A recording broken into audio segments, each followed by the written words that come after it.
नमस्कार, NBC news 24 में आपका स्वागत है। आज हमारे बीच में मौजूद है पंकज जी धनखड़, जो राष्ट्रीय किसान मोर्चा के राष्ट्रीय महासचिव हैं। तो आज हम जो ये किसान जो आंदोलन चल रहा है, जो बिलों के मुद्दे पे जो किसान विरोध कर रहे हैं, तो इसके पीछे क्या कारण है क्या नहीं है, आज हमें पंकज जी धनखड़ से बात करते हैं। सर, हमारे चैनल में आपका बहुत बहुत स्वागत है। बहुत बहुत धन्यवाद। सर, मेरा सबसे पहले आपसे ये क्वेश्चन रहेगा कि जब कोरोना काल चल रहा था, पूरी दुनिया में लॉकडाउन था, ठीक है, उस समय 5 जुलाई 2020 को सरकार को किसानों की इतनी कहाँ चिंता पड़ी कि उनको अध्यादेश लाके बिल लाना पड़ा? ऐसा क्या कारण था? तो इसके पीछे क्या कारण था, एक बार सर जरा हमारे दर्शकों को बताने की कोशिश कीजिए। देखिए, कोरोना काल में अकेला किसानों का बिल ही नहीं आया है जी। भारत में इन्होंने कोरोना काल को इसीलिए बढ़ाया है, इसमें ही सारा षड्यंत्र हो गया भारत के साथ जी। भारत के सारे सार्वजनिक उपक्रम बेच डाले। बिजली जो विधेयक था 2003, उसमें ये अमेंडमेंट करना चाहते थे और पूरी बिजली का केंद्र पर उसका कंट्रोल करना चाहते थे, और अडानी से इनका अनुबंध भी हो गया था लगभग कि पूरे देश की बिजली अडानी अंबानी को देनी है। जी जी। अब ये जो किसान अध्यादेश जो लेके आए हैं, इनकी मानसिकता 2014 में तैयार हो गई थी, जो भूमि अधिग्रहण कानून बना रहे थे तब से। लेकिन राज्यसभा में बहुमत नहीं था और देश में इनका विरोध हो गया, तो इन्होंने इस नाम को चेंज किया है जी। और धीरे धीरे इन्होंने किसानों को लालच में डाला कि 2000 रुपये इनको 3 महीने से किसान को देंगे, 3 महीने से 4 महीने से, तो 3 किस्तों में इनके पास 6000 जाएंगे, तो 6000 जाएंगे तो किसान ये सोचेगा कि प्रधानमंत्री बहुत अच्छा जो किसानों की सोच रहा है। तो ये किसानों को चुंगल में फंसा के किसानों की जमीन छीनने का षड्यंत्र था। ये भारत की जमीन छीन के Adani, Ambani, Bhagwat and new East India company जो इन्होंने एक बनाई है, ये उसको देश सौंपना चाहते हैं। जैसे अंग्रेजों की ईस्ट इंडिया कंपनी थी, तो ये अभी न्यू ईस्ट इंडिया कंपनी है।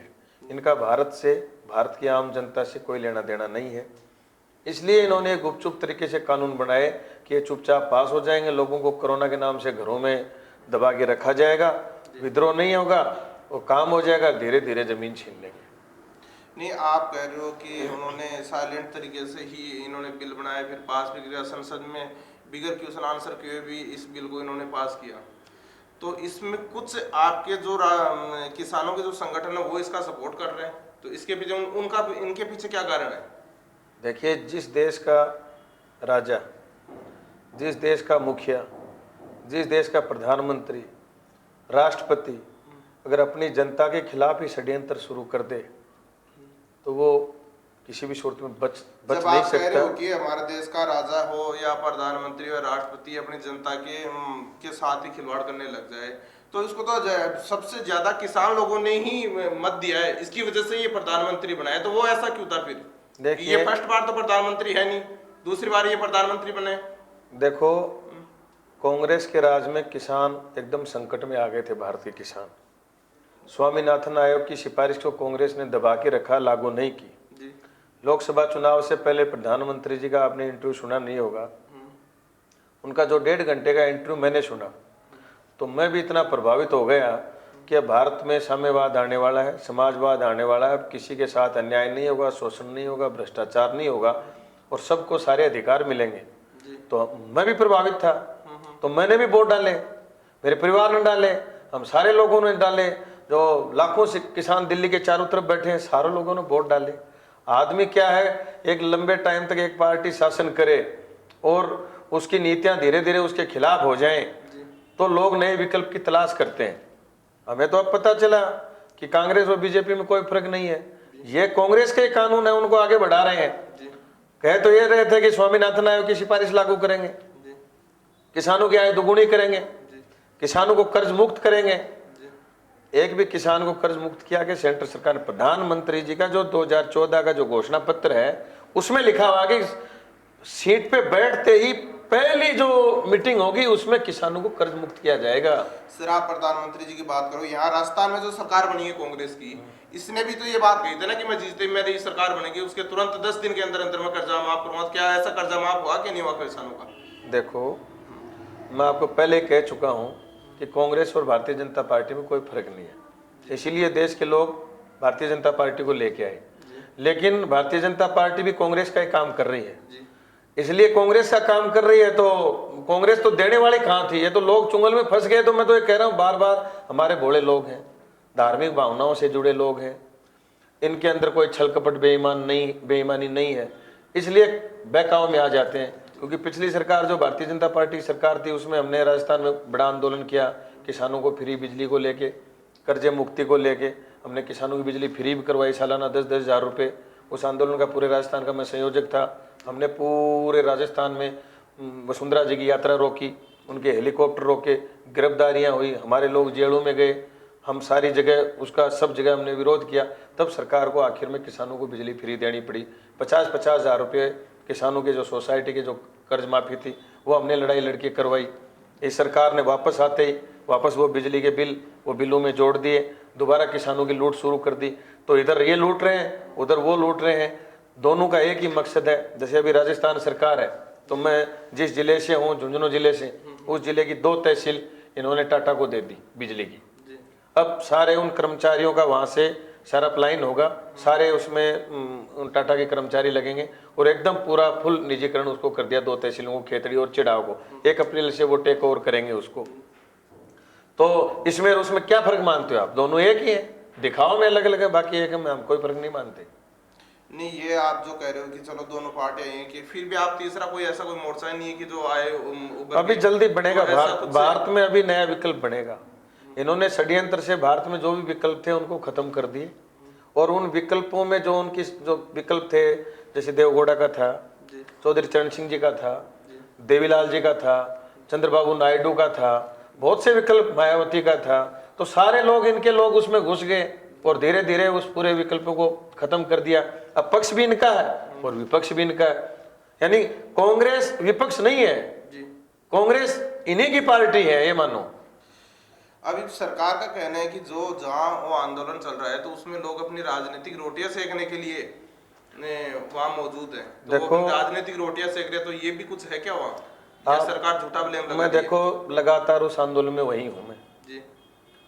वहाँ ये जो सरकार कह रही है जी। इसके खिलाफ कोई भी आवाज उठाता है, जी। जैसे मुसलमानों ने एनआरसी के खिलाफ आवाज उठाई, पूरे देश में चिल्ला चिल्ला के उनको पाकिस्तानी कह रहे थे। आज ये आंदोलन पंजाब की धरती से शुरू हुआ, तो पहले तो इस आंदोलन को कि वहीं खत्म किया जाए, तो आज पंजाब के लोगों को इन्होंने खालिस्तानी बताया। इससे पहले हरियाणा में जाटों के रिजर्वेशन का आंदोलन चला, तो इन्हीं लोगों ने, मुसलमानों ने विरोध नहीं किया, इन्हीं लोगों ने 35-1 का नारा देके दूसरी 35 जो जातियां थी उनको जाटों के खिलाफ खड़ा किया। यहाँ जब गुर्जर समाज के लोगों ने रिजर्वेशन की मांग करी तो गुर्जरों के खिलाफ इन्होंने मीणाओं को खड़ा किया। गुजरात में जब पटेलों का आंदोलन चला तो पटेलों के खिलाफ दूसरी जातियों को इन्होंने खड़ा किया। महाराष्ट्र में मराठाओं ने जब आंदोलन शुरू किया तो मराठाओं के खिलाफ दूसरी जातियों को खड़ा किया। यानी जब मुसलमान का मुद्दा आता है तो सारी जातियों को हिंदू के नाम से मुसलमानों के खिलाफ खड़ा करते हैं, और जब वो जातियां अपने हक और अधिकार की मांग करती हैं तो उन्हीं जातियों के खिलाफ, उसी धर्म से दूसरी जातियों को उनके खिलाफ लड़ाया जाता है। फूट डालो राज करो की नीति से इनका काम है, इसके अलावा कुछ नहीं है। ये कोई राजनीतिक से जुड़ा हुआ आंदोलन नहीं है। किसी भी राजनीतिक पार्टी के नेता ने मंच पे वहां जाके किसानों के आंदोलन में भाषण नहीं दिया। राहुल गांधी जी कर रहे हैं, वो अपने हिसाब से अलग कर रहे हैं। हनुमान जी बैठे हैं तो उनका अलग टेंट है। अकाली दल है तो वो अपने तरीके से समर्थन कर रहे हैं। हरियाणा में जो चौटाला जी की जो पार्टी है, अभय सिंह जी चौटाला, वो अपना अलग तरीके से उनका समर्थन कर रहे हैं। मंच पर प्योर भारत के किसानों का कब्जा है, किसान इसका नेतृत्व कर रहे हैं। किसान ही जो डेलीगेशन जाता है सरकार से वार्ता करने के लिए, उसमें किसानों के लीडर ही उस डेलीगेशन में जाते हैं। कोई राजनीतिक मुद्दा नहीं है। सरकार भारत के किसानों के साथ षड्यंत्र कर रही है। इन्होंने शेड्यूल कास्ट के लोगों के साथ षड्यंत्र किया। आदिवासियों ने जब अपने जमीन, जल जंगल जमीन बचाने की मांग करी तो उनको नक्सलाइट घोषित करके उनको मारा। अब ये क्या है, इनका मेन मकसद ये है कि अंग्रेजों की फूट डालो राज करो की नीति नहीं थी। हमें पढ़ाया गया कि अंग्रेज फूट डालते थे। इनके कारनामा देखने के बाद ये लगता है कि दुनिया में अंग्रेजों ने कहीं फूट डालो राज करो की नीति से काम नहीं किया। भारत में आगे किया। तो भारत में इन्होंने अंग्रेजों को सिखाया कि भारत में अगर आपको लंबे समय तक राज करना है तो आपको इस तरीके से राज करना पड़ेगा। ये सारे अंग्रेजों के पिट्ठू थे, मुगलों के पिट्ठू थे। आज जिस सरदार कौम पे ब्लेम लगा रहे हैं खालिस्तानी है, भारत में मुगलों से सबसे ज्यादा टक्कर किसने ली? सिख कौम ने ली। अंग्रेजों के खिलाफ सबसे ज्यादा टक्कर लेने वाली कौन सी कौम थी? सिख कौम थी। इस देश में सबसे ज्यादा अनाज के भंडार भरने वाली कौन सी कौम है? सिख कौम है। भारत की सेना में सबसे ज्यादा वीरता का जो प्रतीक है वो सिख कौम है। आज उनको आप खालिस्तानी, देशद्रोही कह रहे हो। खुद देशद्रोही हैं और देश को ब्लेम कर रहे हैं। मैं आज आपके चैनल के माध्यम से कहना चाहता हूं, 26 तारीख तक ये आंदोलन का सॉल्यूशन नहीं निकला, किसानों की मांग पूरी नहीं हुई, तो जैसे जर्मनी में हिटलर तो सरकार ने तो कह दिया स्पष्ट कि ये बिल वापस नहीं होंगे, तो फिर क्या होगा इसका ऑप्शन? मेरी बात सुनो, सरकार एक बस वाले ने किसान की मदद कर दी जी, तो बस वाले को NIA का नोटिस दे रहे हो आप। जो आतंकवादियों की खोज करती थी जो टीम, आप जिसने 11,000 रुपये की मदद कर दी, आप उसके तो पीछे NIA लगा रहे हो। और राम मंदिर के नाम से 1-1 करोड़ रुपए का गाँव में डोनेशन हो रहा है, आपने उसको NIA का नोटिस नहीं दिया कि आप पैसे कहाँ से लेके आए? किसान जो अनाज पैदा करता है, आप उससे सवाल पूछ रहे हो कि इनको खाने के लिए कौन दे रहा है? जो पूरे देश का पेट भर रहा है, आप उनसे सवाल पूछ रहे हो कि इनको खाने के लिए कहाँ से पैसा मिल रहा है? क्या घरों में भूखे रहते हैं? वो अनाज ही वो पैदा करते हैं, सारी चीजें उनके खेत में पैदा हो रही है और आप उनसे सवाल कर रहे हो। तो क्या मानसिकता है इनकी? कुछ नहीं है। ये भारत वापस गुलामी की तरफ बढ़ रहा है और किसान इस देश को बचाएंगे और इनकी जो गुलामी का जो रास्ता है उससे किसान इनको आजाद कराएंगे। मेरा मतलब ये है कि सरकार ने इस पर कह दिया कि बिल वापस नहीं होंगे, तो अब आगे की किसानों की क्या रणनीति है आप लोगों? पहले आप सुनो, पहले सरकार ने ये कहा कि ये नकली किसान है जी, नकली है तो आप वार्ता क्यों कर रहे हो? फिर वार्ता करी जी। फिर सुप्रीम कोर्ट ने कहा कि सरकार इसको NRC का मुद्दा नहीं समझे, ये भारत में वो मुद्दा है जो सरकार के लिए नासूर बन जाएगा। सुप्रीम कोर्ट का पहले का स्टेटमेंट है जी। फिर धीरे धीरे पंजाब के साथ हरियाणा के लोग शामिल हुए तो फिर इनको किसान मानना शुरू किया इन्होंने। फिर इन्होंने कहा कि इलेक्ट्रिसिटी एक्ट नहीं लेके आएंगे और MSP पे लिखित में दे देंगे, कानून नहीं बनाएंगे। नहीं, संशोधन के लिए तो पंकज जी सरकार तैयार ही है। नहीं सुनो, इन्होंने, मैं कह रहा हूं ना, जो आप कह रहे हो कि सरकार कह रही बिल वापस नहीं होंगे, सरकार संशोधन पर आई। फिर इन्होंने इलेक्ट्रिसिटी एक्ट पर रोक लगाई, फिर MSP पर इन्होंने लिखित की गारंटी दी, फिर सरकार ही पैरेलल सुप्रीम कोर्ट में इस मुद्दे को चला रही थी कि भाई सुप्रीम कोर्ट से कुछ हल निकलवाया जाए। फिर सुप्रीम कोर्ट ने कमेटी बनाई, उस कमेटी का एक आदमी इनको छोड़ के भाग गया। पता था कि भारतीय किसानों का मुद्दा है, आदमी जमीन बेचे लेकिन इतना भी नहीं बेच सकता। उसको पता है कि तेरे लोगों के साथ इतना गलत तेरे को नहीं करना चाहिए, आगे चल के गद्दारों की श्रेणी में आएगा। तो फिर वो झुका। अब सरकार ने कल जो वार्ता हुई है उसमें सरकार ने कहा कि इसको 1.5 साल तक आगे सरका सकते हैं। तो एक एक चीज मानती आ रही है ना सरकार। बिल्कुल नहीं, इस बिल मान में जाएगी, बिल्कुल मान जाएगी, बिल्कुल बिल वापस होंगे। पंकज जी, इस बिल में ऐसी कौन सी कमियां हैं जो सरकार कह रही है कि उस कमियों को संशोधन किया जाए, फिर किसान क्यों नहीं मान रहे? ये किसान के लिए बिल नहीं है। किसान के लिए हो तब तो संशोधन हो। ये कंपनियों के लिए बिल है, नई ईस्ट इंडिया कंपनी के लिए बिल है, किसान के लिए बिल थोड़ी है। नहीं, किसानों का मुद्दा है कि MSP की लिखित गारंटी चाहिए। वो नहीं, गारंटी नहीं चाहिए, किसान ने कभी नहीं कहा। कानून बनाओ कि MSP से नीचे खरीद नहीं होगी, कानून बनाओ। लिखित की गारंटी का मांग कभी किसान ने नहीं करी। प्रधानमंत्री ने 300 रैलियों में कहा था ये 2014 से पहले कि MSP को गारंटी कानून बनाएंगे। भारतीय जनता पार्टी की मांग रही है। अटल बिहारी वाजपेयी से लेके यहां तक के जितने भी भारतीय जनता पार्टी के चीफ मिनिस्टर बने, जो भी इनकी राजनीतिक जो दल थे, इनके चुनावी एजेंडे थे, उनमें सारों में ये इनका शामिल था कि हम MSP को गारंटी कानून बनाएंगे। आज आप लिखित में दे रहे हो, कानून बनाओ ना, दिक्कत कहाँ है? नहीं, तो ये बात तो राजस्थान सरकार की, जब कांग्रेस सरकार बनने वाली थी उससे पहले इन्होंने भी कहा था कि इनका पहला मुद्दा यही था चुनाव लड़ने का कि हम किसानों का कर्ज माफ करेंगे। तो क्या इन्होंने राजस्थान में क्या किया फिर? तो पहले आप ये तो सरकार ये की आप बात है। देखो, भारत में जो मीडिया है ना वो इस तरीके के सवाल पूछ रही है जैसे कोई कांग्रेस आंदोलन चला रही है। कांग्रेस का आंदोलन नहीं, मैंने पहले कह दिया कि कांग्रेस भारतीय जनता पार्टी के साथ शामिल है। दोनों पार्टियां किसानों को गुमराह कर रही हैं, किसानों के साथ धोखा कर रही हैं, किसानों को बर्बाद करना चाहती हैं, भारत को निजी हाथों में देना चाहते हैं, भारत में नई ईस्ट इंडिया कंपनी का गठन करना चाहते हैं, भारत के लोगों को गुलाम बनाना चाहती हैं। नहीं, आप कह रहे हो कि दोनों पार्टी है, सबसे ज्यादा बीजेपी की जब सरकार बनी है, भारतीय जनता पार्टी की जो सरकार बनी है, सबसे ज्यादा किसान लोगों के ही मत उनको मिले हैं, इसकी वजह से उनकी सरकार बनी है, तो आप ये बात कैसे कह रहे हो? देखो, भारत में लंबे समय तक कांग्रेस ने राज किया, कांग्रेस के खिलाफ बगावत थी, कांग्रेस किसानों की मांगे पूरी नहीं कर रही थी, इसलिए किसानों ने सोचा कि भारत का जो प्रधानमंत्री है ये इस तरीके के इंटरव्यू दे रहा है, रैलियां कर रहा है, स्पीच कर रहा है, बात कर रहा है, तो इस पर भी भरोसा करके देखा जाए। जब पता चल गया कि ये भी उसी के साथ मिला हुआ है, तो फिर नालायकी को सिर पे ढोने का ठेका ले रखा गया किसानों नहीं तो फिर दोबारा क्यों बनाए प्रधानमंत्री? अभी ईवीएम मशीन से बन रहा है प्रधानमंत्री, अभी वोट से नहीं बन रहा, ईवीएम मशीन से बन रहा है। जैसे मेरे पास फोन है, उसमें इंटरनेट की जरूरत नहीं है। नहीं, ये तो ऐसा तो हो गया, जैसे कहीं भी कोई अगर सरकार बनती है तो उसकी ये बातें मुद्दे हर लोग मुद्दे उठाते हैं कि ईवीएम मशीन में नहीं, आप पहले आप उसको समझने की कोशिश करो। ये इंस्ट्रूमेंट है जी, इसमें इंटरनेट की जरूरत नहीं है, आपके नंबर मेरे पास है जी, मैंने डाइवर्ट कर दिया किसी दूसरे पर, आप मेरे पास कितनी बार घंटी मारो, फोन कहाँ जाएगा? जहां मैंने कॉल डाइवर्ट कर रखा है उसके नंबर पे जाएगा। जब कॉल डाइवर्ट हो सकता है तो बोर्ड डाइवर्ट नहीं हो सकता क्या? बिल्कुल बोर्ड डाइवर्ट हो रहा है। बोर्ड डाइवर्ट होता है, आप कह रहे हो कि बोर्ड डाइवर्ट हो सकता है, मान ली जाए आपकी बात की बोर्ड डाइवर्ट हो सकता है, तो फिर आगे इनका क्या ऑप्शन नहीं है? कुछ ऑप्शन नहीं है, सुप्रीम कोर्ट रहा, हाई कोर्ट रहा, कहीं तो जाके इन्होंने डेट लगानी चाहिए थी ना। आज तक देखो, बिहार में जो सरकार बनी है, इन्होंने हो सकता है कि मिलजुल के सरकार बनाई है, ठीक है, बट आप ये कह दो कि वहां भी मशीन में कमी थी। पहले आप सुनिए, इसके खिलाफ सुब्रमण्यम स्वामी ने सुप्रीम कोर्ट में रिट लगाई थी जी, और सुप्रीम कोर्ट ने आदेश दिया था कि ईवीएम से साफ सुथरे चुनाव नहीं हो सकते, इसलिए ईवीएम में वीवीपैट लगाई जाए जी, और उसकी काउंटिंग हो। एक भी जगह करवाई क्या? अरे लगा तो दी सुप्रीम कोर्ट के दबाव में, गिनती तो उस कागज की थोड़ी हो रही है, गिनती तो उसी की हो रही है ना, मशीन की। जिस दिन कागज से गिनती होगी, लोग कह रहे हैं कि यार उसमें टाइम लगेगा, तो भारत में नोट गिनने की मशीन है हर बैंक में, तो वोट गिनने की मशीन नहीं आ सकती क्या? कागज को तो 1 सेकंड में गिन सकती है। नहीं तो फिर ईवीएम है तो कांग्रेस क्यों नहीं कर सकती? कांग्रेस 10 साल शासन किया है ना।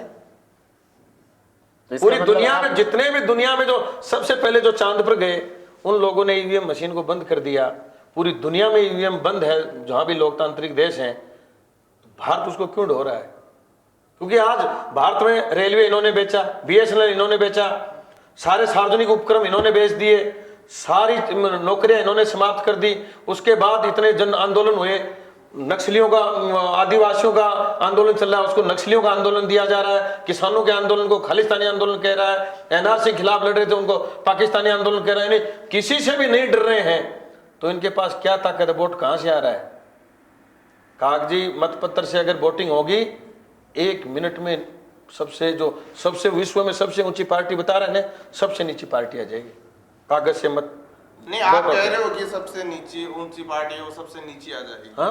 जब सुप्रीम कोर्ट ने भी इसकी तीनों बिलों पे रोक लगाई है, तो उसमें कुछ ही आपके किसान पार्टियों के जो समर्थन या किसान पार्टियां जो बनी हुई है, उनके कुछ पार्टियां वहां मौजूद थी जो उनको समर्थन कर रही हैं कि हाँ कि ये बात सही है। देखो, आपने रवीश कुमार जी का देखा होगा जी, जो संगठन इनको समर्थन कर रहे हैं, उन संगठनों की खोज पड़ताल करी तो पता चला कि 10-15 दिन पहले, 20 दिन पहले इन संगठनों को तैयार किया गया, इनका रजिस्ट्रेशन करवाया गया है और उनको पेश कर दिया।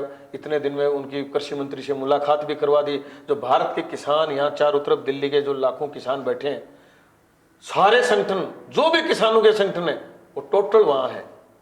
बाकी जितने भी प्रोपगंडा कर रहे हैं, इनका किसानों से कोई लेना देना नहीं। उनकी आप प्रोफाइल खंगालोगे, उनकी जानकारी लोगे, आपको भी जानकारी करनी चाहिए। तो सरकार तो आप लोगों के लिए भी ऐसा ही कह रही है कि ये जो किसान बैठे हैं, इनको ये पता नहीं है कि ये तीनों बिल है क्या, और फिर भी बैठे हैं, तो वो उनको भी फर्जी बता रही है। तो आप क्या उनको भी, इसका मतलब आप उनको फर्जी बता रहे हो और वो आपको बता रहे हैं? पहले तो आप देखो, हमारे 40 डेलीगेट सरकार से वार्ता करने के लिए जा रहे हैं जी। एक डेलीगेट के एक शब्द का जवाब भी सरकार दे नहीं पाती। आप ये कहते हो पता नहीं है, आप 2 महीने घर छोड़ के जा सकते हो क्या?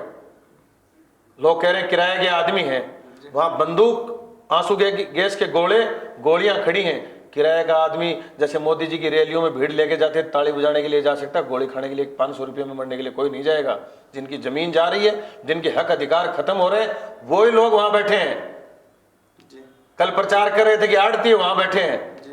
आज 1 लाख महिलाएं पूछ गई, आड़ती आ गए महिलाएं 1 लाख तो आज में पहुंची है वहां। आप 24 तारीख को शाम को जब नजारा देखोगे ना, तो आप कल्पना नहीं कर सकते। भारत के 2 करोड़ लोग और 10 लाख ट्रैक्टर दिल्ली के चारों तरफ हो जाएंगे। ये किसानों की आजादी का आंदोलन है। भारत में किसान क्रांति होगी। और अगर सरकार जल्दी नहीं चेती, प्रधानमंत्री ने माफी नहीं मांगी और ये बिल वापस नहीं हुए, तो ये मान लो ये आजादी की लड़ाई है, समझ लो।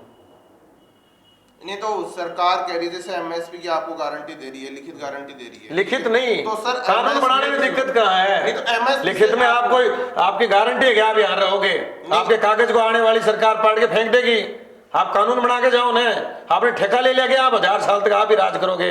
नहीं तो एमएसपी से आपको बेनिफिट क्या क्या नुकसान है, क्या बेनिफिट आप लोगों को? देखो एमएसपी की जब गारंटी का कानून बन जाएगा जी, तो उसके बाद जैसे आज मैं मंडी में मेरा अनाज लेके जा रहा हूँ जी, मंडी में सरकार ने लिमिट कर दी कि इससे ज्यादा हम नहीं खरीद सकते। जी, तो एमएसपी का अगर गारंटी कानून होगा तो कानून उससे नीचे कोई नहीं ले सकता। कानून का मतलब ये है जी, तो किसान गांव में बेचे, किसी व्यापारी को बेचे, किसी को बेचे, तो उसका अनाज उस एमएसपी की रेट पे बिकेगा, उससे नीचा नहीं बिकेगा। अब सरकार ने तय कर रखा कि आपका 30% तो हम लेंगे, 70% अनाज बाहर बेच रहा है किसान। जो बाहर बेच रहा है किसान, उसको 500 रुपये, 700 रुपये, 800 रुपये कुंटल में कम मिल रहे हैं। शोषण नहीं है क्या? ठगी नहीं है क्या? ये जो भारत में के किसानों पे कर्जा है, ये सरकार की गलत नीतियों की वजह से कर्जा हुआ है। अगर सरकार एमएसपी पे खरीद करती तो आज भारत के 5 लाख किसान आत्महत्या नहीं करते। तो 5 लाख हत्याओं के जिम्मेदार हैं ये लोग। अगर नई कोई व्यवस्था आई तो सारों को फांसी चढ़ाया जाएगा इनको। नहीं आप कह रहे हैं कि किसान जो आत्महत्या करें, तो क्या किसान इस समय जब ये सरकार बनी है तभी आत्महत्या करेंगे? ये तो चल ही रहा है ऐसा सिस्टम। जब पीछे कांग्रेस की सरकार थी तब भी यही सिस्टम चल रहा था। चल रहा है ना, तभी तो इसको लेके आए। और इनके कार्यकाल में भी नहीं रुका, तो फिर इसको ढोने का ठेका ले रखा है किसानों ने। तो सर आप कह रहे हो कि चलो मानते हैं, बात करते हैं सेंटर में मत जाओ, एक बार स्टेट पे आ जाते हैं। आप जब से आप इस किसानों के समर्थन कर रहे हो या किसानों के आप साथ रह रहे हो सकते है कि आप किसान ही हो, मान लिए हमने। बिल्कुल हूँ, मैं किसान हूँ। तो यहाँ भी ऐसा सिस्टम रहा है राजस्थान में, एक बार कांग्रेस, एक बार बीजेपी, एक बार कांग्रेस, एक बार बीजेपी, तीसरा कोई मोर्चा आया है क्या यहाँ? जब आप जैसे लोग राजस्थान में समझदार हैं, आप कह रहे हो कि ये दोनों सरकारें किसानों को लूटने का काम करी है, तो आप लोग भी तो यहाँ हो ना। यहाँ तीसरी सरकार कोई बताओ, आप तीसरा मोर्चा बताओ। आप अभी आएगा 2023 में यहाँ आएगा। इसका मतलब आप कह रहे हो कि किसान अब समझदार हुए, इतने दिन समझदार नहीं थे। मेरी बात सुनो, आप ये बात नहीं, यहाँ बहुत प्रयास हुए हैं जी, यहाँ बहुत सी सीटें आई हैं ऐसी जी, जो जनता ने कांग्रेस बीजेपी खिलाफ वोट डाले हैं। आप पूरा कैलकुलेशन करोगे, इस बार क्या करो, राजस्थान में जितने कांग्रेस को वोट मिले एक तरफ वो जोड़ो, दूसरा बीजेपी की काउंट करो, और तीसरा कांग्रेस बीजेपी के खिलाफ राजस्थान में कितने वोट मिले अन्य को जो भी थे, इनके बराबर वोट हैं। बस वो बिखराव में है, कोई सीपीएम के साथ है, कोई आरएलपी के साथ है, कोई जनता दल यूनाइटेड के साथ है, कोई बसपा के साथ है। इस बार उनको यूनाइट करेंगे और तीसरा विकल्प मिलेगा राजस्थान। अभी जो आप कह रहे हो कि आरएलपी जो हनुमान बेनीवाल जी की जो पार्टी है, उसके लिए प्रकाश सिंधवी ने एक बात की है, प्रताप सिंह सिंधवी ने, कि यहाँ राजस्थान में हम तीसरा मोर्चा जो हनुमान बेनीवाल जी चाहते हैं कि हम सरकार बना लेंगे, हम किसानों के लिए कुछ करेंगे, तो हम इसको पनपने नहीं देंगे। तो जब ये कांग्रेस बीजेपी के जो नेता ये बातें कह रहे हैं, तो ये तीसरा ऐसा तो कोई नेता है ही नहीं जो इसका विरोध कर रहा है। आप सुनो, आगे ने बात सामने कि हम इसको पनपने नहीं देंगे। इन्होंने विकल्प नहीं छोड़ा पूरे भारत में। मैं सबसे पहले मैंने आपको यही बात शुरू करी थी, इन्होंने भारत में सबसे पहले विकल्प को खत्म किया। कांग्रेस विकल्प नहीं है बीजेपी का, या बीजेपी कांग्रेस का विकल्प नहीं है। ये दोनों एक ही हैं। एक ने सेकुलर का चोला ओढ़ रखा है, एक ने कट्टरवाद का चोला ओढ़ रखा है। बाकी दोनों का चरित्र है वो एक है। सारा काम यहीं से चल रहा है। कांग्रेस ही आरएसएस की माँ है। आपने अभी एक किताब पूरे बाजार में आ रही है, कांग्रेस ही आरएसएस की माँ है। महाराष्ट्र में विदर्भ में कांग्रेस के जो सचिव थे उन्होंने आरएसएस की स्थापना करी, और डॉक्टर बाबा साहब को जब संविधान उन्होंने पेश किया, अभी जो 26 जनवरी आ रही है, तो 1950 को जब पेश किया तो उनको पूछा गया प्रेस के द्वारा कि संविधान की कमजोरी क्या है, तो उन्होंने कहा कि ये बात कल बताऊंगा मैं। तो उन्होंने सोचा कि इसको अकेले को बताऊंगा तो ठीक नहीं रहेगी, देश को बतानी चाहिए ये बात मेरे को। तो उन्होंने प्रेस कॉन्फ्रेंस करके अगले दिन बाबा साहब ने कहा कि इसकी संविधान की कमजोरी एक ही है, अगर विपक्ष नहीं रहा तो ये संविधान खत्म है। तो उसी दिन से कांग्रेस ने एक ही प्रण कर लिया था कि सबसे पहले भारत में क्या खत्म करेंगे, विपक्ष खत्म करेंगे। तो कांग्रेस ने सारे जो विपक्ष थे उनको खत्म किया और अपना ही विपक्ष तैयार किया। भारतीय जनता पार्टी कांग्रेस ही है, ये समझो आप। है दिखावा में अलग अलग है। कांग्रेस ने अपना ही विपक्ष दूसरा तैयार किया कि हमारी नीति और इनकी नीतियों में कोई बदलाव नहीं हो। भारत के प्रधानमंत्री ने बनने के बाद एक भी कांग्रेस की नीति में बदलाव किया हो, नाम बताओ। इसका मतलब तो आप कह रहे हो कि जैसे कांग्रेस हो चाहे बीजेपी हो, सरकार हाँ बिल्कुल एक है, एक है ये। बिल्कुल। अब किसान आंदोलन पे आगे की रणनीति क्या रहेगी पंकज जी आपकी? देखिए 26 तारीख को तो किसानों की परेड होने वाली है दिल्ली में, उसकी तैयारियां चल रही हैं। सब लोग भारत के जो भी किसान का मेरे लोग हैं वो सारे उस परेड में भाग लेंगे। परेड तो के इसका बाद आप दिल्ली जाएंगे 26 को? नहीं, मैं तो दिल्ली से ही आया हूँ। अच्छा। कल मेरी राज्य सरकार के खिलाफ जनता आंदोलन की एक रैली थी सुल्ताना में कि किसानों को फ्री बिजली दी जाए और घरेलू उपभोक्ताओं को 300 यूनिट बिजली फ्री दी जाए और बिल में यूनिट चार्ज के अलावा जितने भी अन्य चार्ज हैं, स्थायी शुल्क है, जल कर है और सैकड़ों अन्य कर उसमें जोड़ रखें, वो सारे कर हटाए जाएं। इस मुद्दे को लेकर राजस्थान सरकार के खिलाफ मेरी सुल्ताना में बहुत बड़ी रैली हुई है। हम जल्दी उस आंदोलन को खत्म होते ही इसी सरकार को घेरने की तैयारी भी उस आंदोलन में तैयार हो रही है। वहाँ जब हम टेंटों में रहते हैं तो सारे राजस्थान के किसानों की, आम जनता की जो लीडरशिप है वो यही तैयारी कर रही है कि अकेले यही नहीं, वो सरकार भी किसानों के खिलाफ पीछे से षड्यंत्र कर रही है। किसानों को 90 पैसे यूनिट में बिजली मिलती थी, आज फ्लैट रेट खत्म करके मीटर जोड़े जा रहे हैं। कर्जा इन्होंने माफ नहीं किया, घरेलू बिजली के बिल इतने बढ़ा दिया कि आम गरीब आदमी इस कोरोना की स्थिति में कोई काम धंधा रोजगार बचा नहीं। 15,000 से लेके 30,000 तक घरेलू बिजली के बिल आ रहे हैं, कोई गरीब आदमी उसको वहन कर सकता है क्या? तो इसके खिलाफ भी तैयारी हो रही है। वो नहीं, आप झुंझुनू जिले से आते हो और आप कह रहे हो कि 2 तहसीलों को निजीकरण के लिए बिजली को दे दिया, तो उसके मेरे जिले में दिए, बाकी तो सब जगह ही दे रहे हैं ना। मेरे जिले में 2 तहसीलों को दे दिया, 1 अप्रैल से वो चालू होंगे। उनके लिए आपकी क्या रणनीति रहेगी? नहीं, निजीकरण के तो हम पहले से ही खिलाफ हैं, तो उसके खिलाफ इस रैली में हमने किया और जल्दी फरवरी माह के अंतिम सप्ताह में हम 1 लाख लोगों की झुंझुनू में बड़ी रैली होने वाली है राज्य सरकार के खिलाफ। उसकी तैयारियों में सारे जीएसएस पर प्रदर्शन हो रहे हैं। नहीं, तो ये आप कह रहे हो कि सेंट्रल गवर्नमेंट से निजीकरण हो रहा है, तो स्टेट में तो कांग्रेस है, फिर इसको लागू नहीं करना चाहिए? तो आप बार बार ऐसा सवाल पूछ रहे हो जैसे मैं कांग्रेस का कोई प्रवक्ता हूं या कांग्रेस का प्रोकार हूं। मैं तो ये कह रहा हूं दोनों पार्टियां किसान के विरोध में है, दोनों पार्टियां एक हैं, दोनों का चरित्र एक है, दोनों का मिशन एक है। दोनों भारत के किसानों को, गरीबों को, आम जनता को गुलाम बनाना चाहती हैं, भारत में कंपनी राज स्थापित करना चाहती हैं।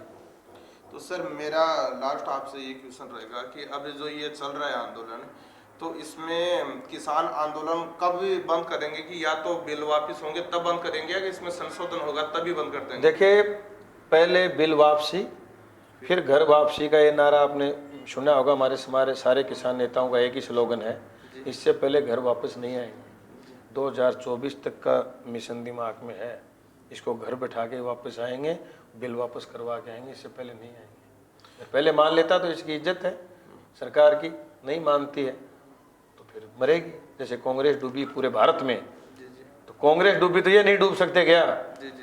डूब जाएंगे। और ईवीएम भी अगर बैन नहीं करता है तो ईवीएम को भी हम फिर उसको तोड़ेंगे। बिल्कुल हमारी रणनीति बन जाएगी, तो ईवीएम से चुनाव नहीं होंगे। भारत में लोकतंत्र को थोड़े खत्म करेंगे, लोकतंत्र को जिंदा करेंगे। तो लोकतंत्र को जिंदा कैसे होगा? गिनती 4 दिन चल जाए, क्या दिक्कत है? अरे आज वोट पड़ गए, अभी मैं चुनाव जीत के आया हूं जिला परिषद का, मेरे वोट पड़ने के 8 दिन बाद मेरी गिनती हुई है, तो 10 दिन बाद हो जाएगी, कहां दिक्कत है? 2 दिन के लिए आप भारत के लोकतंत्र को खत्म कर दोगे? बिल्कुल नहीं। मतपत्र से चुनाव कराना होगा। अगर काउंटिंग के लिए ईवीएम मशीन ला सकते हैं, तो जैसे भारत में नोट गिनने की मशीन आ सकती है, वैसे वोट गिनने की मशीन सरकार लाए, मतपत्र करे, छटनी करे, उनको तुरंत गिन दे मशीन से, जैसे नोट गिने जाते हैं वैसे। तो सर आप हमारे चैनल के माध्यम से हमारे दर्शकों और किसान भाइयों को, आपके साथियों को आप क्या संदेश देना चाहते हो? मैं तमाम भारत के किसानों को ये संदेश देना चाहता हूँ, अगर किसान का कोई पुत्र है, धरती पुत्र है, तो अंधभक्ति छोड़ के अपनी चीजों को समझ के इस गुलामी से बचने के लिए हर किसान को 25 तारीख को दिल्ली के चारों तरफ जहां से भी वो आ सकता है, उसको अपना ट्रैक्टर, अपने घर के लोगों को अपनी ट्रॉली लेके पहुंच जाना चाहिए।